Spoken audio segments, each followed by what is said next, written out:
Hello everyone. ये video मैं बना रहा हूँ भाई, जो कैंडिडेट CGL 2023 टीयर 1 को क्लियर कर चुके हैं और टीयर 2 की तैयारी कर रहे हैं। आपकी आगे की तैयारी आप किस माइंडसेट के साथ करेंगे, या at the back of the mind क्या चीज़ आप रखेंगे, किस थॉट प्रोसेस के साथ आप आगे बढ़ेंगे, एक इम्पॉर्टेंट चीज़ उसके अंदर मैं आपको बता रहा हूँ। तो नंबर 1, हमारे हाथ में क्या है? हमारे हाथ में सिर्फ और सिर्फ एफर्ट डालना है। हमारे हाथ में सिर्फ और सिर्फ एक्ट करना है। ठीक है।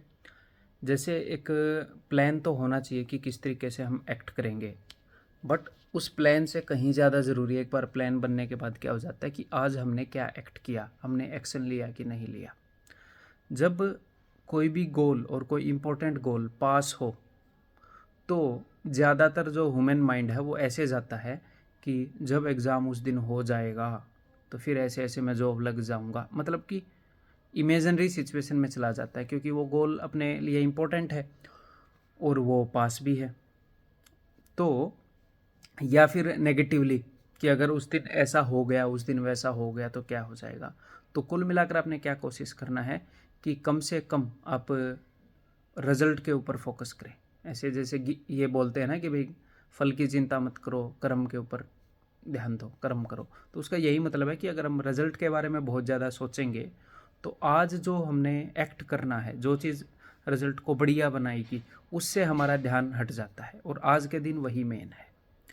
तो नंबर 1, एक तो आपने ये नहीं करना कि बहुत ज़्यादा नर्वस हो गए, बहुत ज़्यादा बर्डन ले लिया कि ये सब्जेक्ट भी रहता है, वो सब्जेक्ट भी रहता है। आप 1 घंटे के अंदर 1 घंटे जितना ही पढ़ पाओगे ना।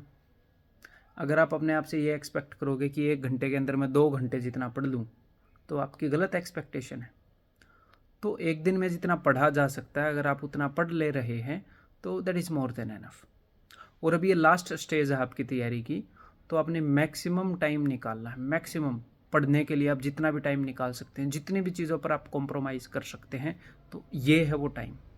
जब आप ये सुनते हैं लोगों से कि मैं तो तैयारी के वक्त 16 घंटे पढ़ा था, 14 घंटे पढ़ा था, 12 घंटे पढ़ा था, कोई भी तैयारी करते हुए 2 साल तक 12 घंटे नहीं पढ़ता है। That is not humanly possible. ठीक है। तो ये लास्ट के 1 डेढ़ महीने की ही बातें लोग बताते हैं।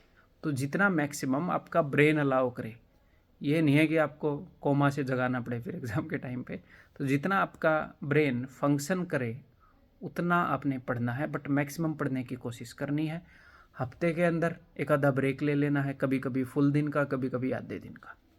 तो एक तो ये एक्ट करना है, हमें पढ़ना है। अब आगे, अब ये पढ़ना कैसे है? तो भाई 2 तरह के क्वेश्चन है। मैं सीधे मुद्दे की बात पर आता हूँ। आप टीयर 2 की तैयारी कर रहे हैं तो आप इस चीज़ को समझ पाएंगे कि 2 तरह के क्वेश्चन होंगे। एक तो जो आपको मार्क्स दे रहे हैं मॉक के अंदर, एक जो आपको मार्क्स नहीं दे रहे, यानी कि भाई गलत हो जा रहे हैं, नेगेटिव मार्किंग दे रहे हैं पॉजिटिव देने के बजाय, या फिर अटैम्प्ट ही आप नहीं कर पा रहे। तो जो मार्क्स हमें नहीं दे रहे हैं उनको हम ये देखेंगे कि भाई उसमें से भी 2 तरह के क्वेश्चन निकलेंगे कि कुछ तो ये जो आप उसी एग्जिस्टिंग नॉलेज और स्किल के ऊपर बेस्ड उनको कर सकते थे, बट सिली मिस्टेक हो गई या उस वक्त दिमाग में नहीं आया, इस कारण आप उनको नहीं कर पाए। तो वो एक अलग कैटेगरी है। और एक अलग कैटेगरी है कि आपकी एग्जिस्टिंग जो नॉलेज है उसके बेस पर कुछ क्वेश्चन है जो आप नहीं कर सकते। वहाँ पर हमें नई चीज़, नई नॉलेज लेने की ज़रूरत है। जो हम एग्जिस्टिंग नॉलेज के बेस पर कर सकते थे वहाँ पर नई नॉलेज की ज़रूरत नहीं है।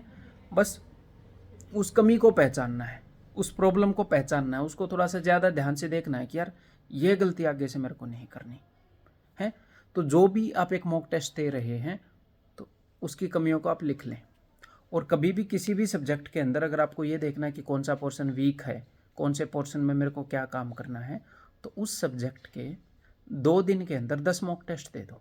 जैसे मैथ के एक दिन 5 मॉक टेस्ट दे दो सिर्फ सब्जेक्ट के, अगले दिन फिर 5 दे दो, तो आपको काफ़ी हद तक अपनी कमियां नज़र आ जाएंगी, जल्दी नज़र आ जाएंगी।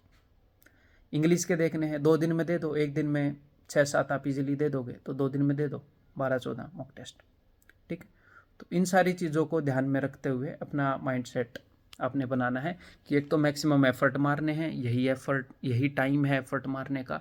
नंबर 2, हमने अपने काम के ऊपर फोकस करना है, और काम भी गधों की तरह नहीं करना है कि बस कुछ भी पढ़ रहे हैं, नहीं, एनालाइज करके। ठीक है। So that's all. अगली बढ़िया वीडियो के अंदर मिलते हैं भाई। Bye bye, take care.